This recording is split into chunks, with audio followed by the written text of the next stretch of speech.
Well, after 3 weeks of declines in gold prices, the metal is on track to wrap up the week in the green. For more, now I am back with Daniela Cambone, the editor-in-chief of Kitco News. Hi, Daniela. Hi, Scott. So a nice increase in gold this week after a few weeks of declines, but it's still in this holding pattern, and the European Central Bank didn't really give markets much to chew on yesterday. Exactly. So gold's closing in the week up about 1% after a rough 3 weeks, finally ending on the green here, as you said.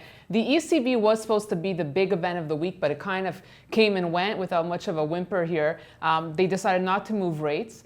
Did give gold a bit of a reprieve, and that helped stabilize the metal a bit this week. And lately, gold has been a dollar play, and we actually have a chart to show because obviously a strong dollar is bad for gold. But there you see the orange line is gold, and then the blue line is the U.S. dollar. But this week, it's been a little bit different. This is a good sign for gold because, as you mentioned, when the dollar is strong, we tend to see gold suffer a bit. But this week, the U.S. dollar index actually hit its highest peak in 7 months, yet gold didn't buckle under the pressure, which shows that there's definitely strength there. And a lot of analysts I spoke to said that gold definitely has strong support at 1250. The Fed rate hike has been already priced in, so we shouldn't really see gold continue to correct that much more from these levels. Now, aside from the Fed and the dollar, of course, we're also worried about Trump. Yes. Of course, he made some comments at the debate this week saying that he won't commit to accepting the result of the election. That's spoked a lot, or fanned a lot of fears people have. And gold, many would argue, is a fear trade. So this is an interesting scenario because in the past, Scott, we have looked at, what would gold do under a Clinton presidency or a Trump presidency, but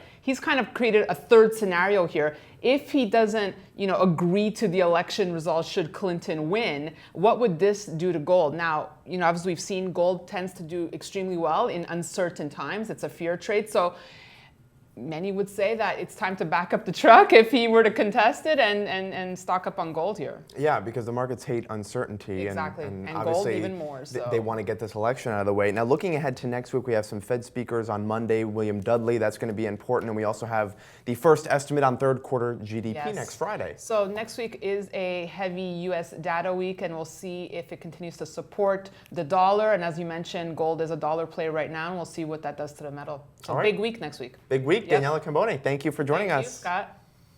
For TheStreet, I'm Scott Gamm in New York.